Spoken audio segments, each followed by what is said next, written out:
Throw away that sweet little phrase people repeat to avoid thinking, follow your passion.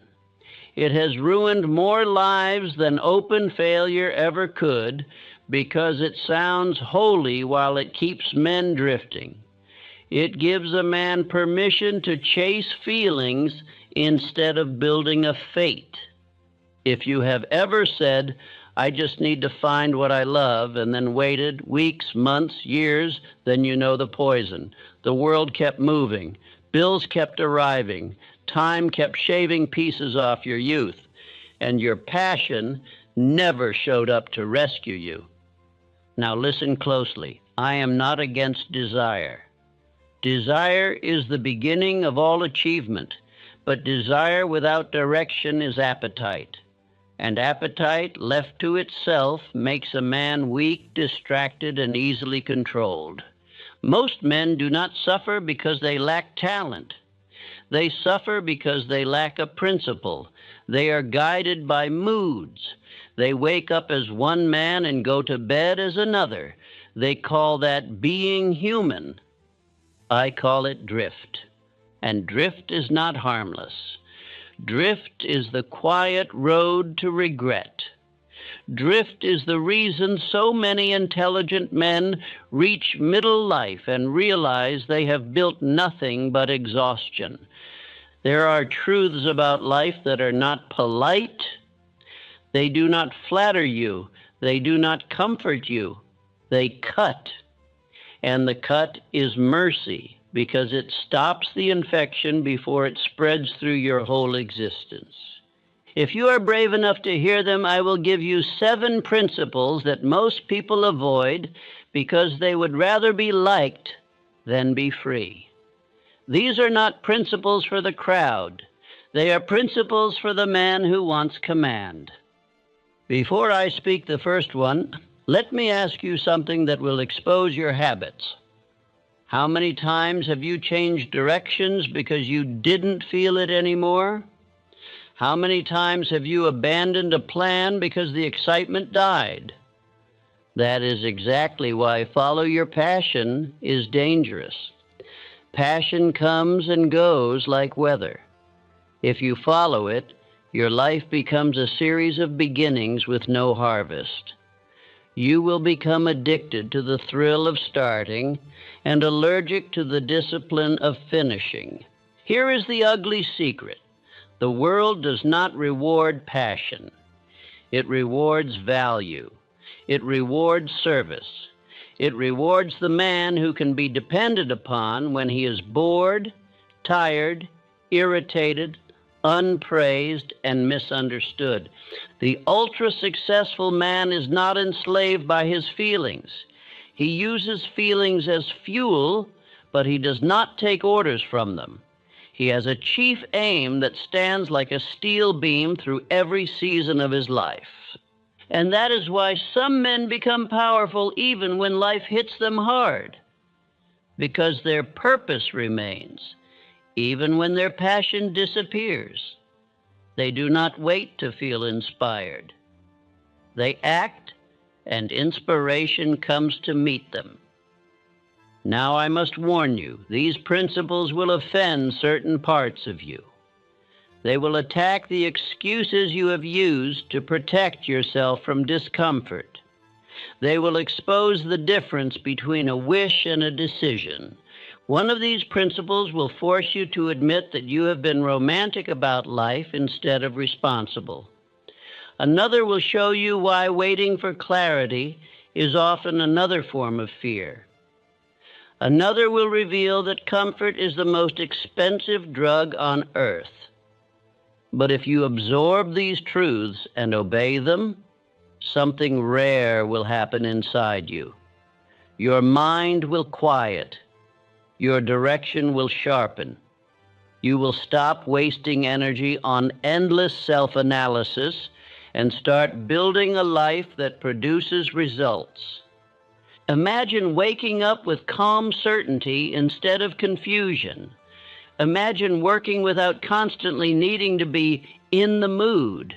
Imagine having a purpose so definite that distractions lose their power over you. That is what these 7 principles will give you, not because they are pleasant, but because they are true. And truth has a strange effect on a man. Once he sees it clearly, he can never again enjoy his old excuses. So I ask you to listen differently now, not as a spectator, not as a man collecting ideas. Listen as a man receiving orders that could save 10 years of his life. Because somewhere inside you, you already know it. Following passion has been your way of avoiding the hard, disciplined construction of purpose. And purpose, once built, creates passion that does not die. Now let me give you the first dangerously honest principle of life. It will sound harsh. It will sound almost unfair. And if you accept it, you will feel your spine straighten, because you will finally understand why so many men stay poor, anxious, and unfinished, while a few become inevitable. Principle A: feelings are poor leaders. Most men ruin their best years by mistaking emotion for instruction.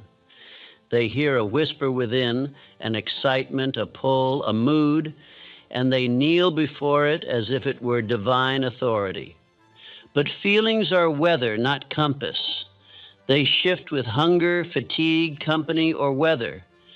To build a life on feelings is to build a fortress on sand, because emotion moves faster than circumstance, and a man who obeys it cannot hold direction for long. I have watched men who are ablaze with enthusiasm in the morning abandon the same cause by evening. They call this intuition, but it is weakness disguised as sensitivity. The truth is that no man can sustain steady advancement while changing his orders every time his mood shifts. The mind that serves ambition must be ruled by purpose, not pleasure. Desire, when rightly understood, is raw power, a current of energy. But that current must be directed through will, or it will scatter into appetite and distraction. The undisciplined man treats desire as permission. The disciplined man treats it as material to be shaped. He converts feeling into fuel. He extracts from excitement a single command: proceed. Most men confuse enthusiasm with direction. They mistake excitement for evidence that they have found destiny.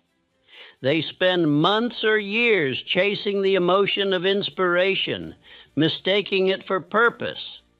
And when it fades, as it always does, they interpret that fading as a sign to change direction. This is why the world is full of men who start a dozen things and finish none. A man who follows passion restarts his life every few years. He trades progress for novelty. He becomes addicted to the thrill of beginning and allergic to the discipline of finishing. Look closely, and you will find that his story is a trail of abandoned beginnings. He tells himself he is evolving, but he is only circling. The disciplined man is different. He uses feeling as fuel, not instruction. When excitement appears, he does not idolize it. He channels it into effort. When excitement leaves, he continues. He knows that progress itself creates passion, and obedience itself generates emotion. The weak wait for emotion before acting. The strong act until emotion follows. All builders know this law. Thomas Edison endured thousands of failures in the dark before light obeyed him. Henry Ford persisted through bankruptcies and ridicule before the world rode his vision. Andrew Carnegie worked 16-hour days in heat and danger long before he saw his empire. These men were not sustained by excitement. They were sustained by decision. A man who waits to feel ready before acting will wait until age makes readiness impossible. Readiness is the reward of effort, not the condition for it. Those who act without it create readiness by force. And this is why the world respects a man who obeys purpose even when uninspired. There is dignity in constancy. There is power in persistence that ignores emotion. Obeying feeling trains weakness into the mind. Each time a man retreats because he does not feel like it, he reinforces slavery to mood. He tells his subconscious that emotion outranks decision. Over time, the inner voice that once commanded becomes one that begs. He loses self-trust, for he knows he cannot rely on himself when inspiration dies. Ignoring feeling and obeying purpose will save a man 10 years of false starts. Each time you resist a mood, you harden the muscle of mastery. Each time you persist through boredom, you stretch the horizon of capacity. Those who yield to emotion repeat the same year forever. Those who master it live a lifetime in 1 decade. Consider the sculptor who works through silence and repetition. The first weeks bring excitement. The next bring monotony. But somewhere beyond boredom lies excellence. He becomes so absorbed in obedience that the work itself becomes his joy. Men who master this progression dominate every field. Emotional obedience leads to instability, anxiety, and regret. When a man builds only when inspired, his days lose structure. He rises unsure of who he will be. He ends each night disappointed by his own inconsistency. But when he builds by law, when he works according to purpose, his mind becomes quiet. I have seen this transformation.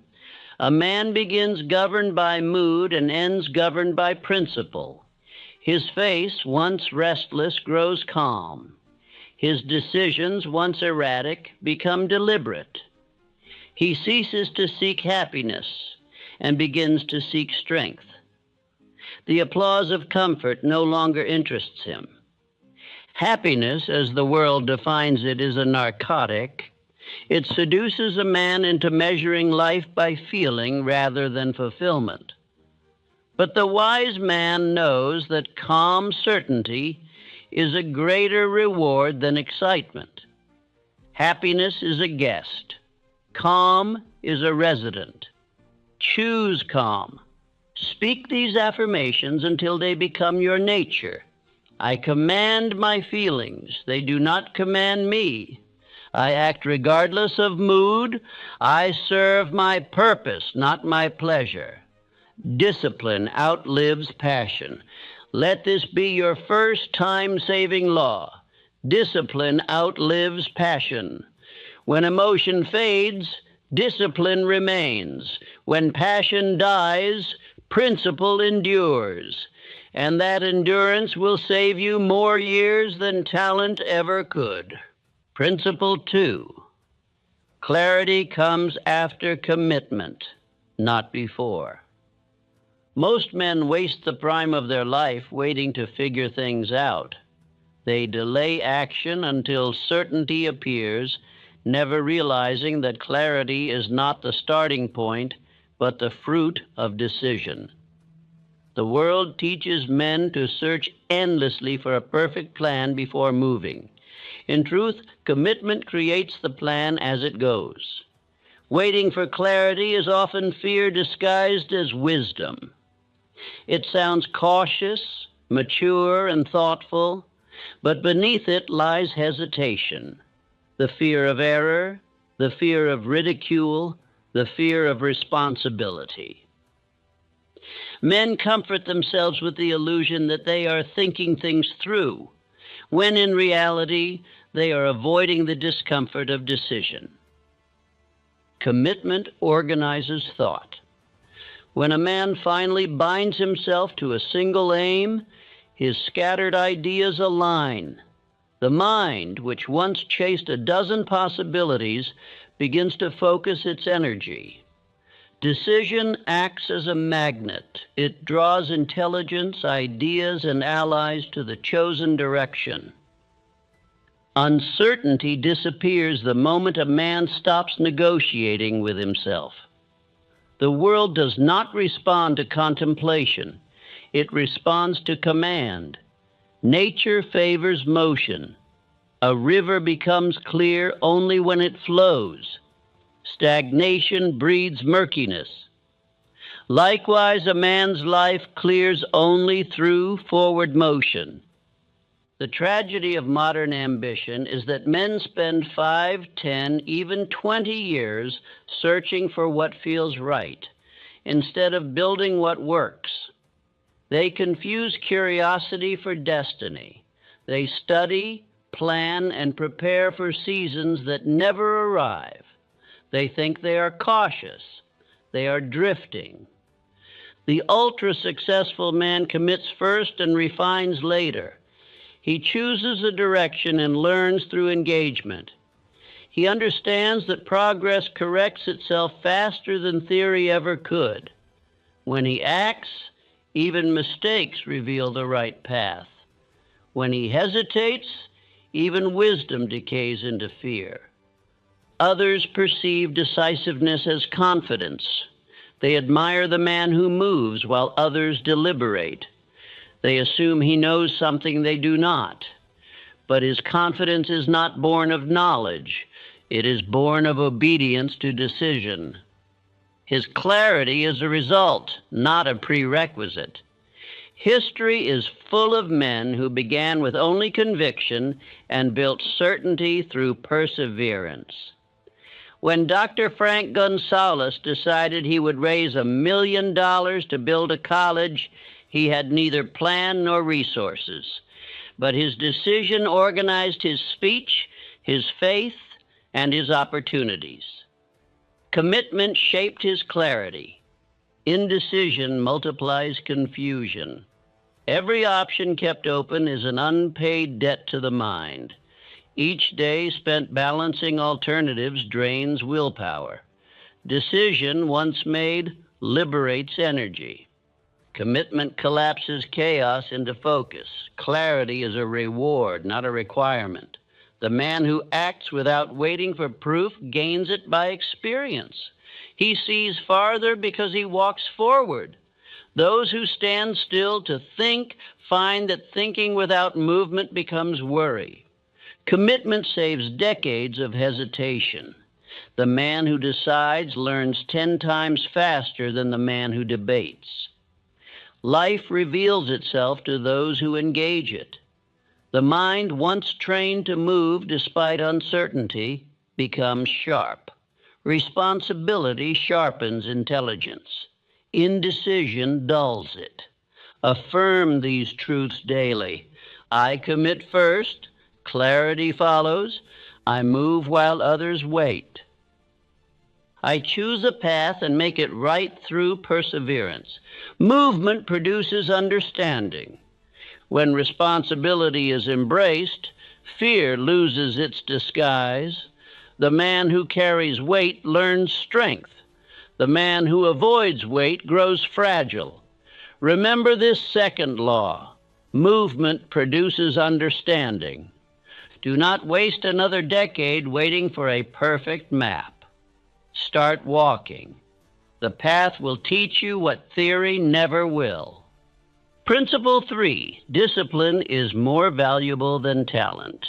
Every generation worships talent, but every empire is built on discipline.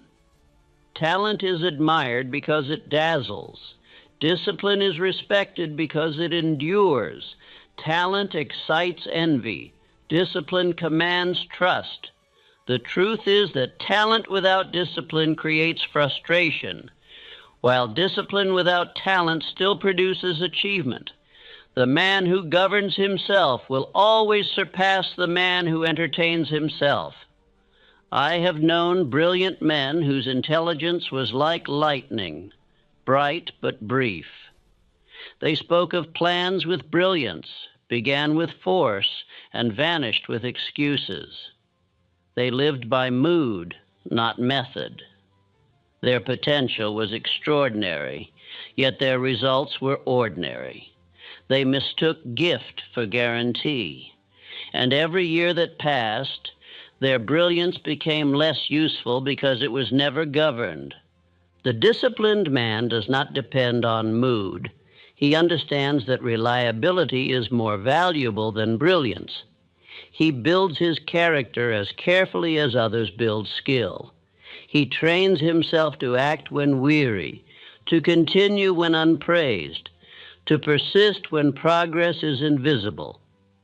This quality transforms ordinary effort into extraordinary influence. Discipline builds identity. Each act of self-control becomes proof of who a man is.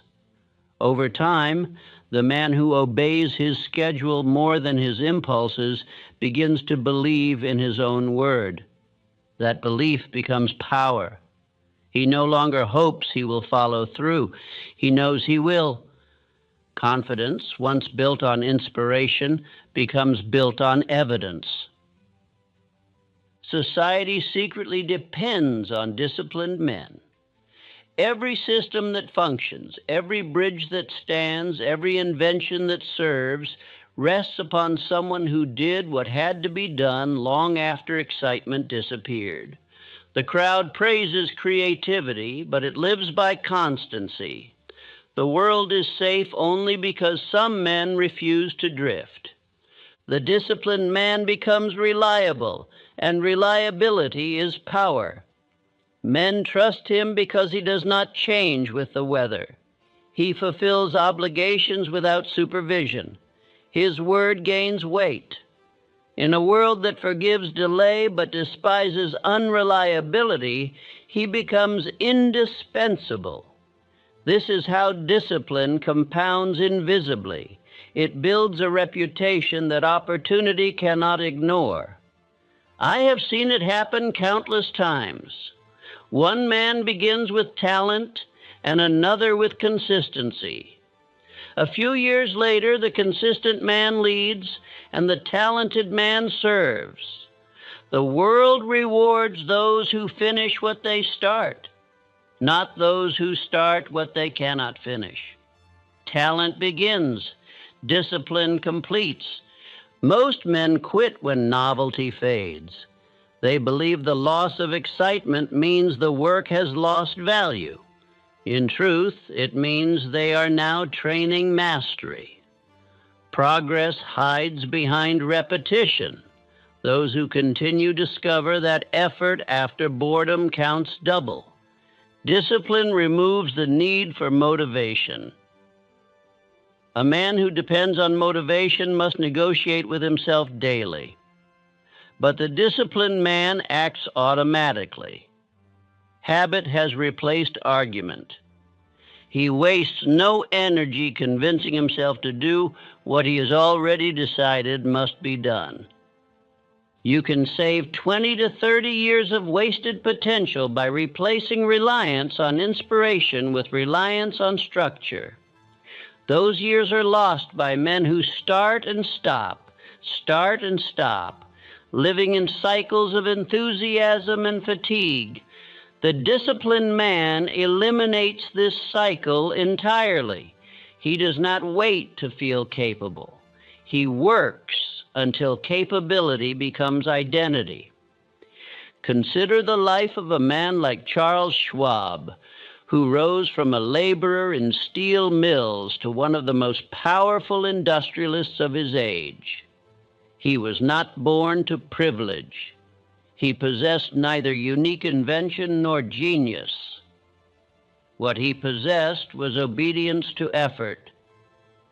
He once said that enthusiasm was worth nothing without organization. Discipline turned his ability into empire. Discipline, rightly understood, is not punishment. It is self-respect expressed through obedience. The man who keeps his own word to himself lives with pride. The man who breaks it daily lives with quiet shame. Each promise kept adds to strength. Each promise broken subtracts from it. Discipline creates calm. There is no conflict within the man who obeys his own principles. His mind is quiet because it no longer negotiates with weakness. He feels neither guilt nor confusion about his duty. He has chosen it. This inner stillness is what others call confidence. Repeat these affirmations until they govern your conduct. I am disciplined in all I do. I keep my word to myself. I am stronger than my moods. My consistency builds my power.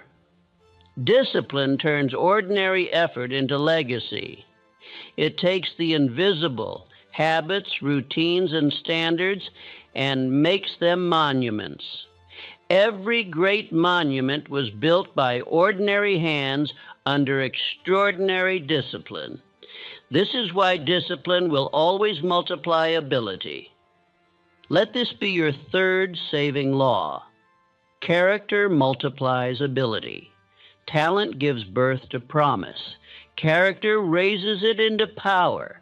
When you make discipline your law, you gain time, influence, and peace. 3 rewards that passion alone can never purchase. Principle 4. The world pays for usefulness, not expression. There is a lie that flatters the weak and ruins the capable. The belief that the world will reward a man simply for expressing himself. Many waste decades chasing self-expression instead of usefulness. They confuse creativity with contribution. They think that by displaying their feelings or their uniqueness, life will open its treasury to them. It does not. The world pays always and only for usefulness. The world does not ask what you feel. It asks what you can do. The market, the employer, the community, even the family reward the man who solves problems, not the man who describes them beautifully. Self-expression may earn admiration. Usefulness earns dependence. And dependence is the soil from which opportunity grows. I have seen men of imagination live and die in frustration because they wanted to be authentic more than they wanted to be effective. They spent their best hours decorating themselves instead of developing themselves. The ultra-successful man learns early that his gifts are not ornaments. They are instruments. He polishes them through service until others cannot imagine doing without him. Usefulness creates value because it answers need. Every fortune rests upon this truth. Andrew Carnegie did not seek self-expression. He sought to move steel more efficiently.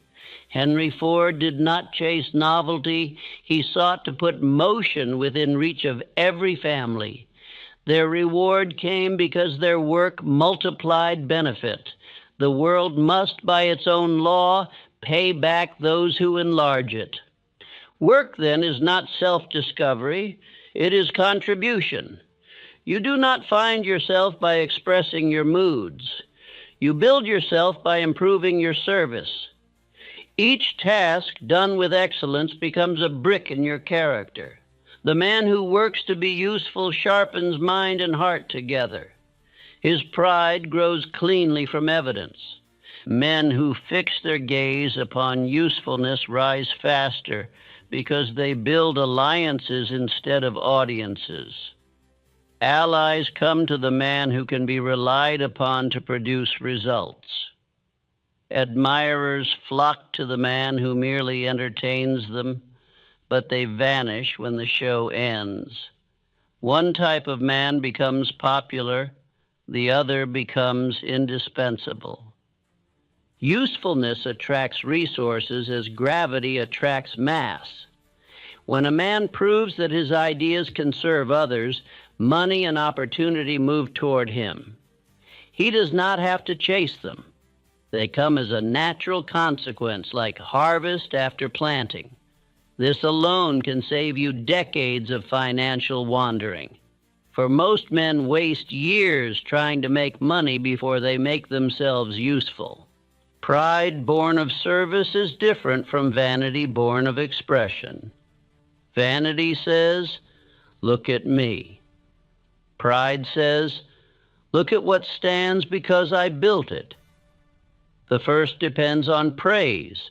The second depends on completion. When your work begins to speak louder than your talk, your life begins to acquire gravity. Usefulness stabilizes both income and direction. The man who has learned to produce something others need never fears dismissal. His place is earned, not granted. Even in uncertainty, he remains steady, because usefulness cannot be abolished. It merely changes form. This principle alone could rescue half the men of the world from lifelong insecurity. A useful man is never entirely out of work, never entirely out of favor, never entirely out of purpose. Those who wait for their big break will watch the decades slip away. Those who master service will create their own breaks.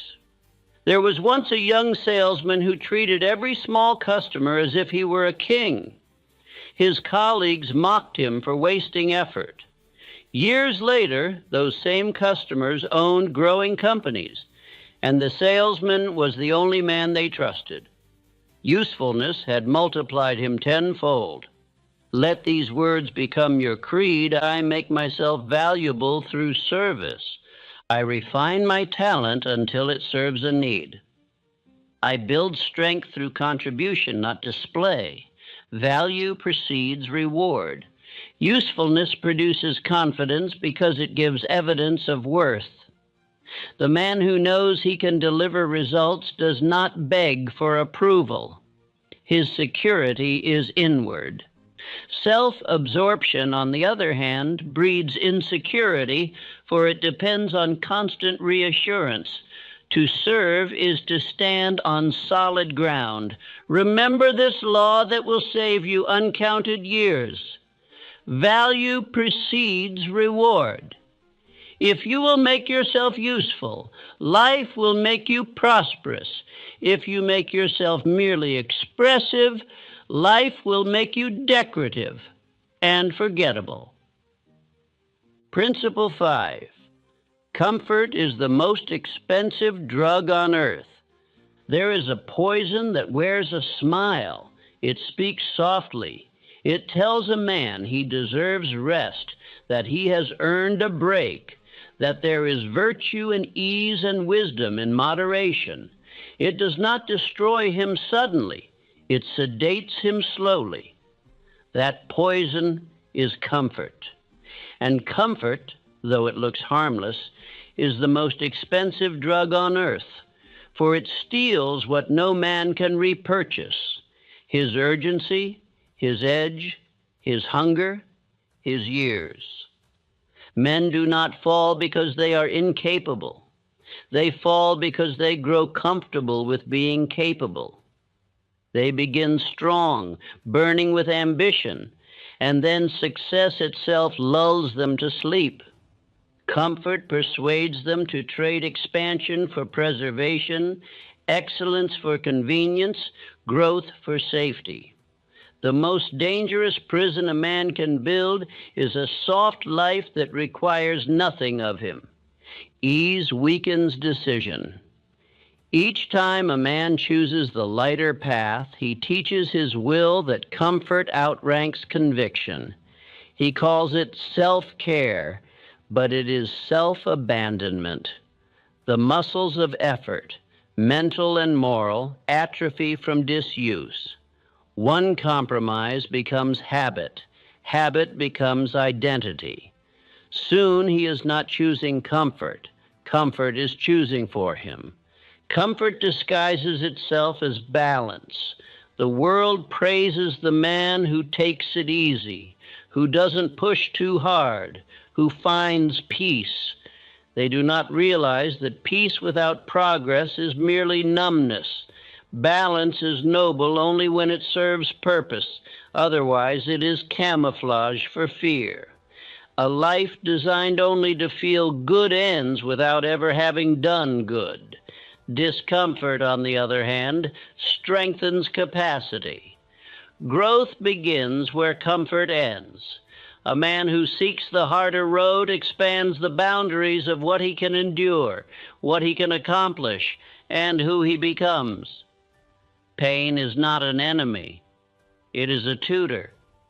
It refines what comfort dulls. Every test passed increases range.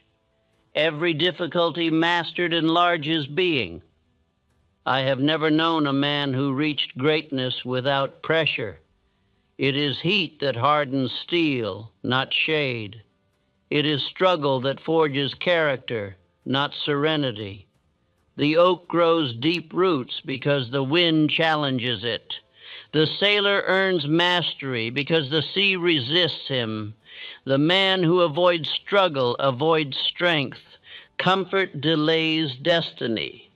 The years you spend avoiding effort are the years you will later spend repairing the consequences. A man who hides from challenge to preserve ease discovers that time does not honor such trades. Comfort demands payment in the currency of regret. Each day of avoidance compounds into lost opportunity. Others see strength in the man who chooses effort while they choose ease. They may not say it aloud, but they recognize the difference. A man willing to labor when others rest becomes a mirror that exposes their mediocrity. They will call him obsessed, fanatical, or joyless. Let them. Their opinion will vanish the day his results stand where theirs could not. Comfort offers short-term relief at long-term cost. It trades the glory of what could be for the satisfaction of what is. It whispers, "You have time," and robs the man who listens of decades. The tragedy is that the man under its spell often believes he is wise. He confuses contentment with complacency, gratitude with surrender. Rejecting comfort saves decades of mediocrity. The moment a man commits to discomfort as a way of life, he accelerates his growth beyond imagination. He stops waiting for perfect conditions. He ceases to seek approval for his pace. He begins to generate pressure instead of escaping it. The same force that crushed him when avoided now builds him when embraced. Consider the story of a man like Thomas Edison, who worked 18 hours a day for years without losing momentum. He did not seek comfort. He sought creation. His laboratory burned, destroying years of work. And when others expected despair, he smiled and said, "All our mistakes are gone.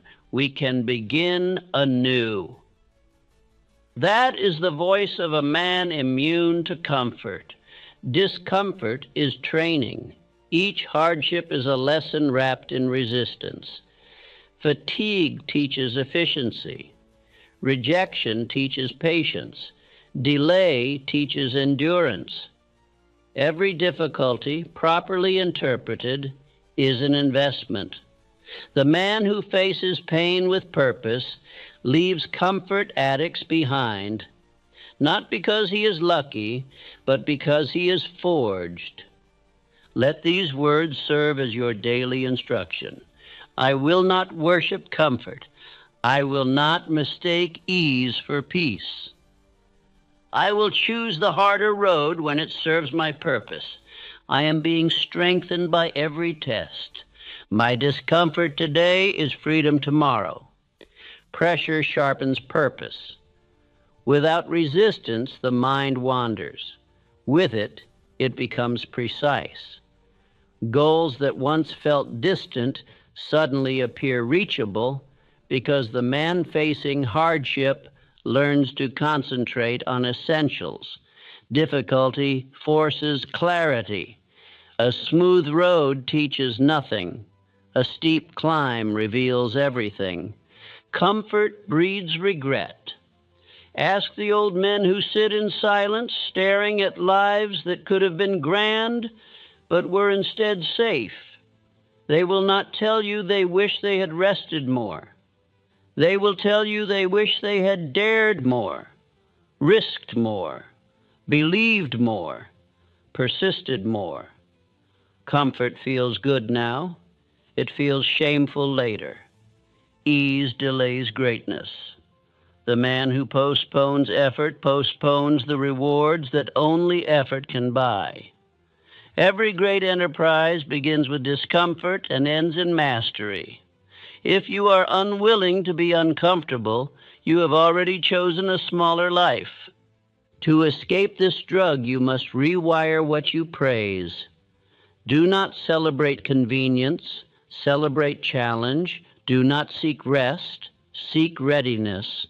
The body and mind obey their master. If you command comfort, they will decay. If you command endurance, they will adapt. The years ahead belong to those who can suffer wisely, not suffer needlessly, but endure productively. The successful man treats pain as investment. The drifter treats it as punishment. This single difference separates achievement from anonymity. Remember, no one respects the man who chooses what is easy. The crowd may cheer for him today, but they will forget him tomorrow. They will, however, remember the man who endured. They will seek his counsel, trust his leadership, and call him fortunate. But fortune is merely the interest earned on discipline. This is your fifth time-saving law. Ease delays greatness. The more you crave comfort, the longer your destiny sleeps. If you will learn to welcome difficulty, you will save not only years, but your very self. For the man who conquers comfort becomes the man who cannot be conquered. Principle 6. Repetition creates identity. There is a law that governs all creation. What you do repeatedly, you become permanently. Habit is the hand that sculpts character. The mind, the body, and the spirit are molded not by intention, but by repetition. What a man repeats each day, his words, his actions, his decisions, his delays, writes his destiny line by line until it hardens into identity. Most men do not realize they are in training at every moment. Every repeated action strengthens something. If he practices indecision, hesitation becomes his instinct. If he practices diligence, persistence becomes his nature. The difference between weakness and strength is not inheritance, it is repetition. When a man acts, the world witnesses his performance once, but his subconscious witnesses it every time. The subconscious mind cannot resist habit. It accepts repeated commands as truth. It assumes that whatever is repeated must be important, and whatever is important must be obeyed. A man's spoken affirmations, his routines, his disciplines, these are the orders he issues to his deeper self. Habits define destiny. They are the quiet, invisible architecture beneath every triumph and every failure. A man may declare lofty intentions, but it is his daily repetition that reveals what he truly believes. The dreamer may speak of greatness, but if his actions repeat laziness, mediocrity will obey. Repetition installs belief faster than reasoning. You cannot think yourself into confidence. You must practice it. You cannot study courage. You must rehearse it. Each time a man does what he fears, he gives his mind proof that fear can be mastered. With enough repetition, even courage becomes reflex. Inconsistency, on the other hand, destroys confidence. Each time a man breaks his word to himself, he weakens the bridge between thought and action. His faith in his own promises collapses.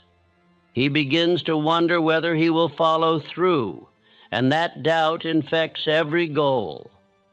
He does not fail because he lacks ability. He fails because he no longer believes his own command. Great men became predictable to themselves before they became admirable to others. Their power did not arise from bursts of inspiration, but from steady obedience to routine. They worked until excellence became their normal condition. They no longer needed to force effort. Effort had become instinct. Others trust a reliable man because he trusts himself. His repetition makes him known, even when unseen. People do not doubt his word because he never doubts his own. There is nothing mysterious about his confidence. It is simply the product of practice. Repetition saves years of uncertainty. The man who repeats productive action no longer wastes time debating what to do.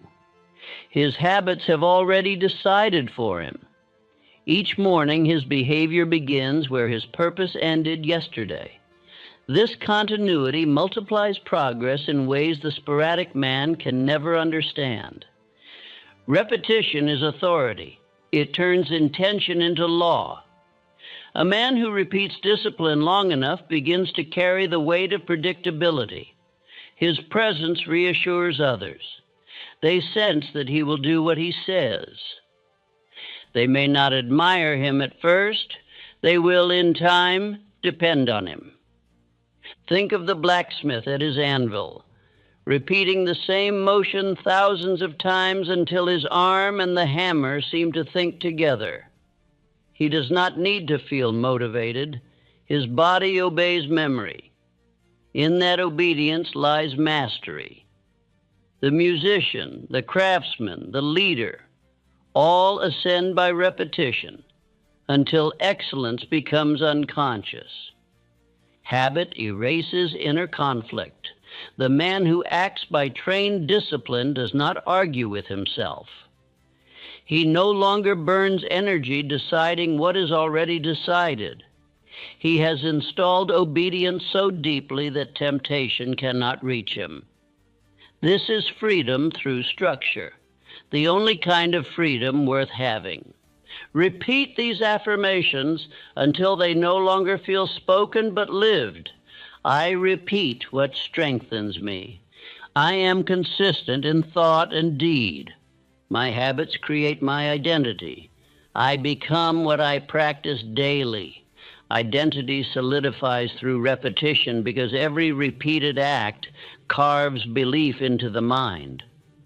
The man who insists on excellence long enough ceases to try. He simply is excellent. The man who indulges weakness long enough ceases to resist. He simply is weak. The difference between the two is not willpower, it is practice. Repetition removes fear. Familiarity dissolves hesitation.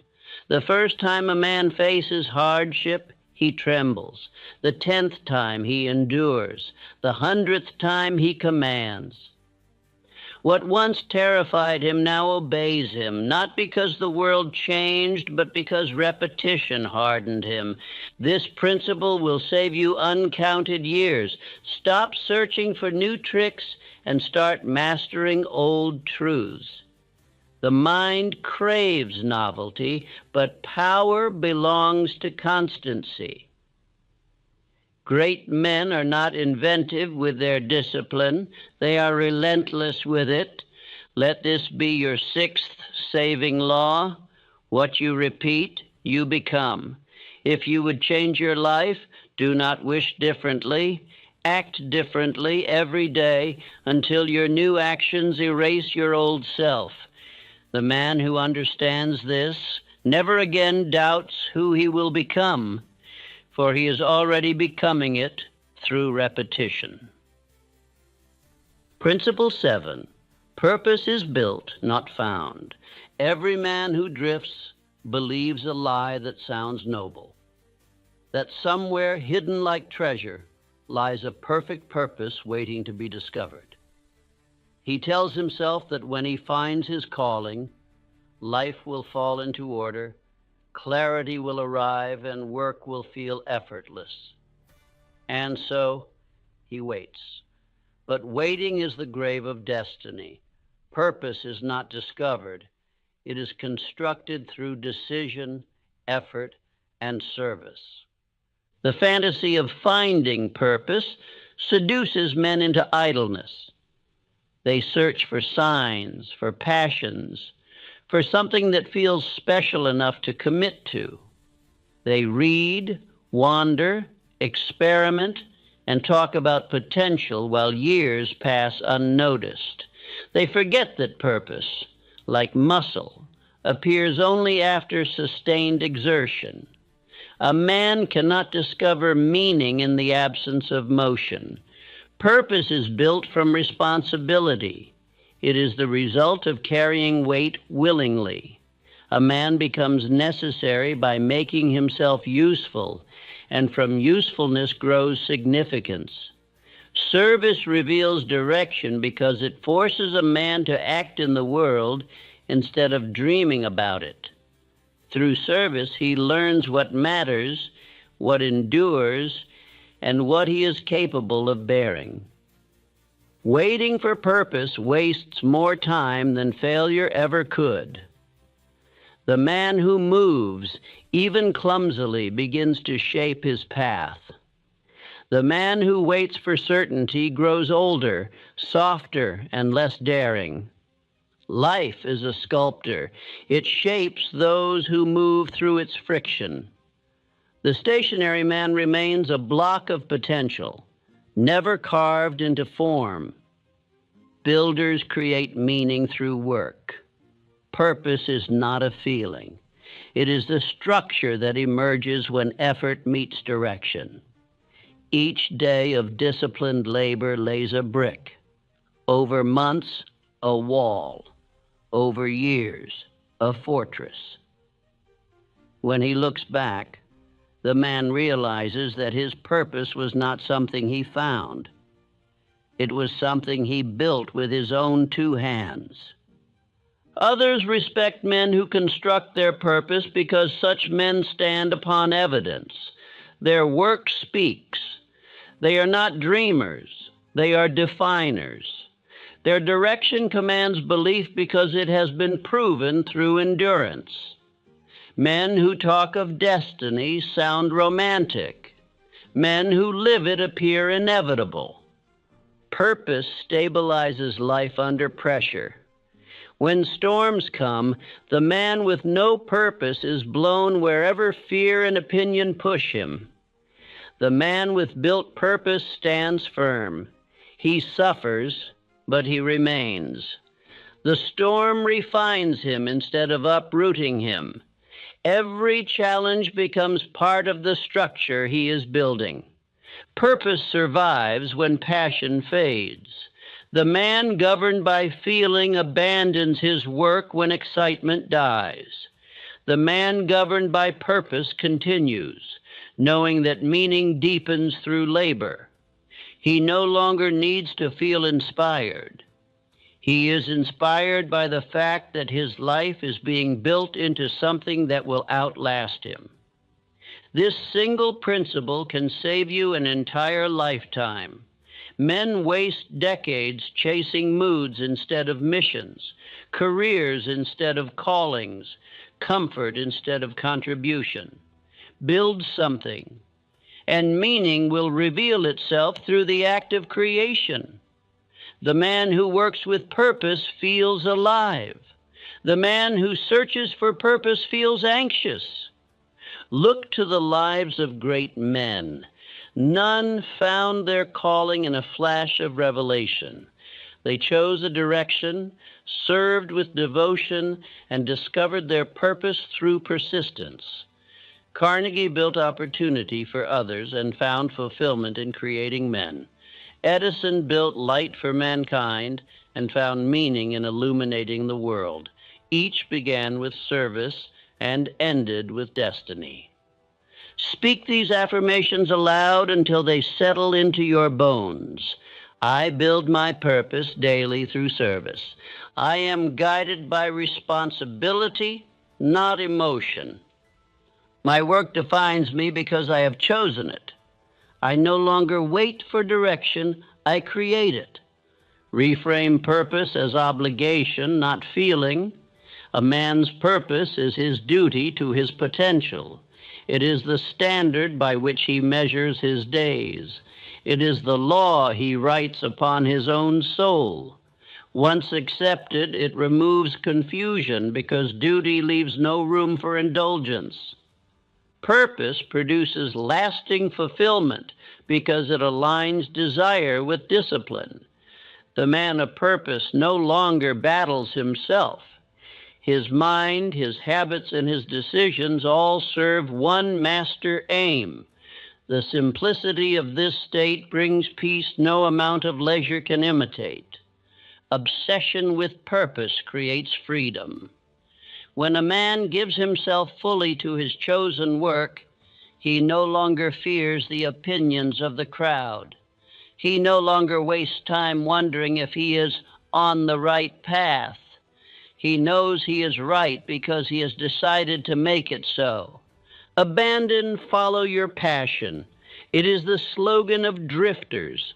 Follow your decision. Build your duty. Serve your cause. Passion will follow you, obediently, inevitably, and permanently. This is how men who once felt lost become forces of history. Understand this final and greatest truth. A man's purpose is not handed to him, it is forged by his own labor. When you work with discipline, when you serve with integrity, when you repeat your principles daily, you are not searching for purpose, you are becoming it. That is the highest form of success. Not wealth, not recognition, but the quiet knowledge that your existence serves a definite end. A man who knows why he works never fears fatigue. A man who knows what he builds never questions the cost. And a man who has built his purpose cannot be defeated because even in loss, he continues to fulfill his mission. This is the final law. Purpose is built, not found. When you obey it, you will save not 10 years, but perhaps your entire life. For you will no longer wait for meaning. You will create it. Epilogue: The 30 Days That Change a Man. You have heard the 7 dangerously honest principles of life. They are not decorations for your bookshelf. They are laws, and every law demands obedience before it gives reward. Now I will give you something simple. 30 days that will decide whether these words remain ideas or become iron within you. 30 days is not eternity. It is one short campaign of discipline. If you obey these instructions, you will feel your mind grow still, your confidence rise, and your direction clarify. You will no longer wander through your hours like a drifter. You will move with purpose, because every day will contain order. You need not buy anything, travel anywhere, or wait for anyone. You already possess everything required. The only condition is seriousness. For these 30 days, you must live as if your future is watching, and it is. The 30-Day Implementation Campaign. Rule 1, move the body. Every morning before the day demands your attention, command the body through movement. It need not be complex. Walk, stretch, lift, breathe. Anything that requires effort. This is not vanity. It is discipline. The body is the servant of the mind. If the body is lazy, the mind will follow. The purpose of movement is not strength alone. It is proof that you begin each day in control. Rule 2, study great books. Spend at least 30 minutes daily in the company of great minds. Read a few pages from books that have survived centuries, works of philosophy, biography, achievement. Begin with one you can respect and understand. Take notes by hand. Do not rush. You are not reading for entertainment, but for alignment. The words of the wise will become the companions of your own inner voice. Rule 3, reflect each evening. Before sleep, sit alone in silence. Ask yourself 3 questions. What did I do well today? Where did I drift? What will I command tomorrow? Write the answers plainly. This act will sharpen your conscience into an ally instead of an accuser. Each reflection is a mirror that prevents self-deception from returning. Rule 4, the master mind. Once each week, meet with at least one serious individual who shares your hunger for improvement. Speak openly of progress and of failure. Do not waste the time on complaint or gossip. The purpose is accountability. 2 disciplined minds create a force greater than either alone. Choose carefully. 1 wise ally is worth more than 10 admirers. Rule 5, guard the hours. For 30 days, treat every hour as capital. Avoid the aimless, the negative, the trivial. Rise at a fixed time. Work at a fixed time. Rest at a fixed time. The clock will become your ally instead of your enemy. Order is power in visible form. Rule 6, obey the law of repetition. Repeat these actions daily, even when you feel tired, bored, or uninspired. Consistency is the bridge between intention and identity. Each repeated act writes obedience deeper into your nature until it becomes automatic. When the 30 days end, you will no longer need to remember the rules. They will have become your instincts. Rule 7, record the results. Keep a notebook. Each page represents a day of your new life. Record what you completed, what you resisted, what you learned. At the end of 30 days, read it from beginning to end. You will see, line by line, the proof that change is possible through obedience. You may doubt that such simple actions can transform a man, but I tell you this: every empire began with order. The difference between a wanderer and a builder is not intelligence, but repetition. These daily rules will harden the will, clarify thought, and restore respect for self. Do not attempt perfection, attempt consistency. If you fall behind, return immediately. No excuses, no delay. The 30 days are a test of seriousness, not of talent. When you complete this campaign, you will possess more than new habits. You will possess evidence. You will know that decision and discipline can reshape life itself. And once a man knows that, he cannot go back to drifting, because drifting will now feel beneath him. So begin tomorrow at dawn. Move the body. Feed the mind. Reflect each night. Assemble your master mind. Guard your hours. Repeat your laws. Write your results. Do this for 30 days, and you will not need to find purpose. Purpose will find you in motion. And that, my friend, is the beginning of power.